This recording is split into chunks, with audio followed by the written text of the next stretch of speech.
Hey team, welcome back. We're talking dynamics. New topic, instantaneous centers. What the heck is that? I'm going to show you that. That's going to be anytime a body is rotating somehow, the ends, two ends may be going in completely different directions, okay? But that body, as it's spinning in space, there is a point, and it may be on the body, it may not be on the body, but that point is what we call the instantaneous center. The point that all velocity, so remember velocity is traveling tangent to a point, right? Well, it may be tangent to, this may be traveling this way, which is tangent to where? It's not tangent to the ruler, if it's traveling this way. It may be actually tangent to a point that's over here. This point for that velocity would be the instantaneous center, that whole thing is actually rotating around at that point in time. So let me show you how this kind of works, okay?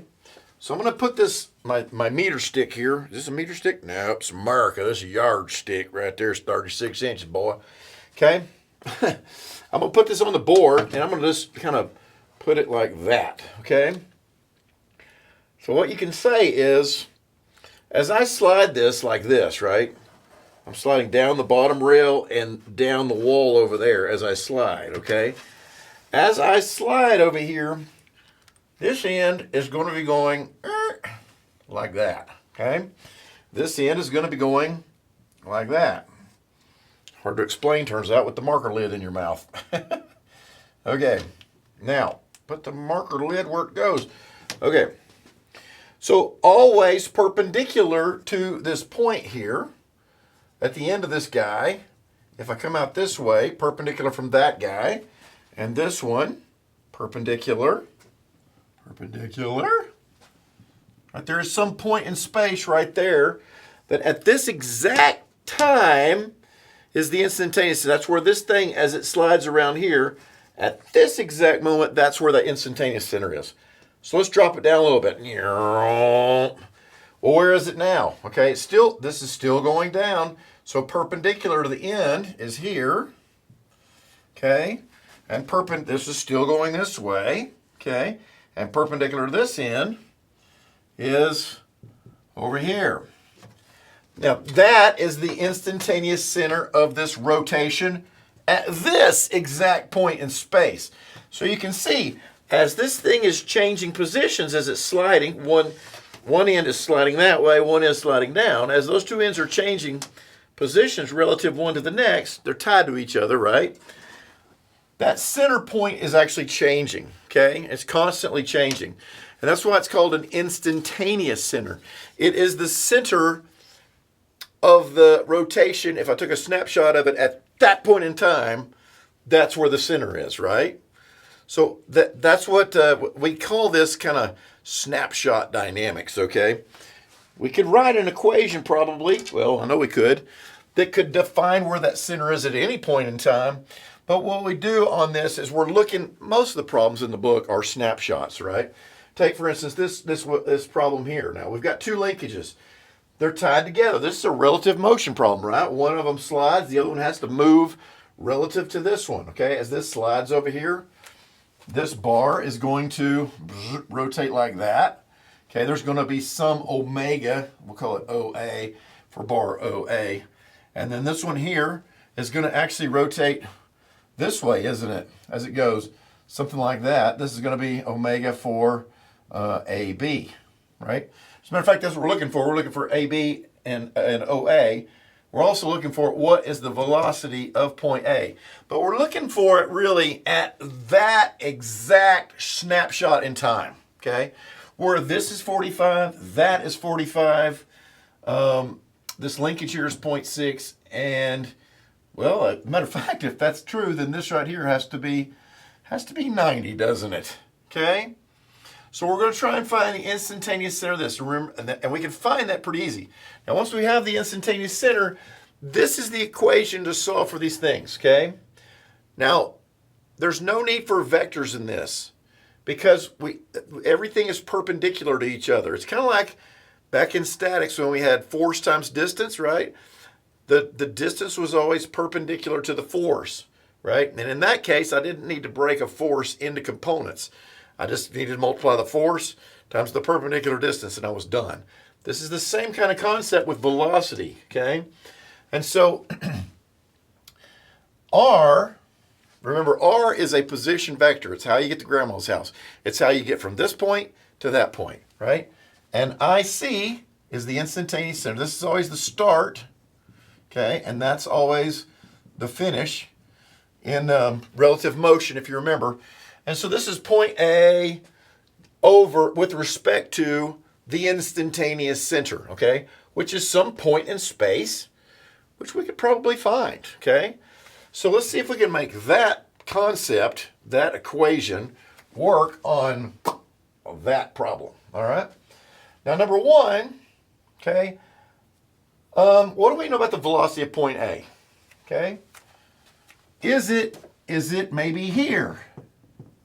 Velocity of A. You think? No, it is here. Okay, velocity of A.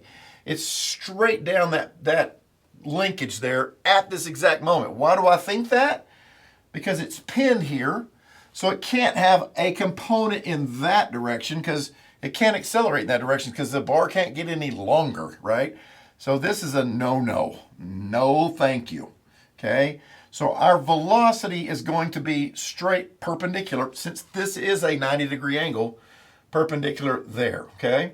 So, remember, instantaneous center is the dashed line from the perpendicular from the velocity. So for here, we're just going to do this. Waka, waka, waka, out in space over there somewhere, right? Now look at point B. Its velocity is here. So perpendicular, waka, waka, waka, is up there. And there is that instantaneous center, okay? Now, all we have to do now is some lightweight, maybe geometry, and come up with what are the distances here that I'm missing, okay? Let's see, if this is 45 degrees, if that's 0.6, this has to be 0.6, doesn't it? And if this is 90, that makes this 45, that makes this 0.6 over here, and it makes, what does it make that? I don't know what it makes that. Where's my calculator? I bet it's 0.6 squared plus 0.6 squared square root. What do you think? 0.6 squared plus 0.6 squared equals square root. Answer equals 0.8485. Let's just call it 0.849. Okay. Now, this down here also 0.849. That's the same triangle as that one if you didn't pick up on that, okay? So that's this distance here, which is really the hypotenuse of a right triangle, right? This is the hypotenuse of a right triangle. Here's the right triangle here. There's the hypotenuse. So those are the same numbers, aren't they? Tricky, tricky. Okay? So let's start with just this link here by itself, and let's see if we can use that equation and see if we can get something, okay? So do we know the velocity of B? Yes. So omega AB is equal to, this time instead of using A, we know the velocity of B, don't we? So the equation that we're going to use is this one, velocity of B over R B with respect to the instantaneous center. That's the equation we're going to use on this body here, okay? So the velocity of B we know is 5 meters per second divided by what? RBIC. That's the R to go from the instantaneous center to point B. So where is that? It's this right here, isn't it? 0.849. Okay? 0.849, and what is that? I don't know. 5 divided by, answer equals 5.89. So omega AB is equal to 5.89 radians per second. Okay? The instantaneous center trick, could you do it with the way we've been talking about, using the relative motion? That last video we did, relative motion of linkages, it's the same problem as this. We could do it that way, no problemo. This is just another way to do it that's a little bit faster. So just a different trick to have in your playbook. Now, if you don't want to learn a new trick and you just want to work it with the relative motion equations, hey, that's fine. You're going to get the same answers, okay? All right, now we've analyzed this guy. Now let's see, can we get from here, can we get to the velocity of A? I think we can, can't we? Let's use this equation here, okay? And so we know omega, don't we? 5.89 equals the velocity of A. And now we're going to use this one. We're going to use RA with respect to the instantaneous. So from A to the instantaneous center is, it's 0.6. Okay? That was radians per second, right? So that's going to go over there and give me meters per second. So that's going to be, so velocity of A is 0.6 times 5.89. 0.6 times 5.89. Oh no, 0.6 times. It's the little x.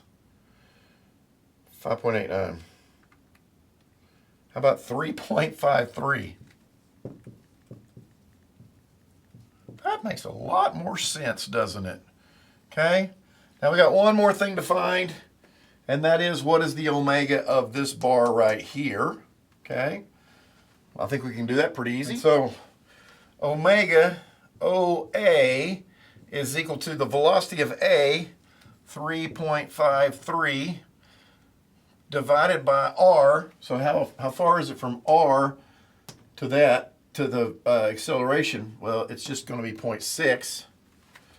0.6. Well, you know what? That's going to take us right back to 5.89 again, isn't it? Omega OA is equal to 3.53 divided by 0.6 equals 5.89.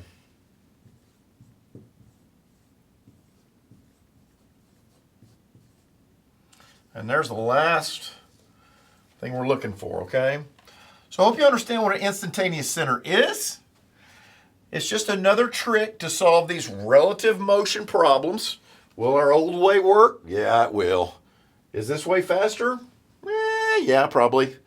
So anyway, handy little trick. Let's try another one.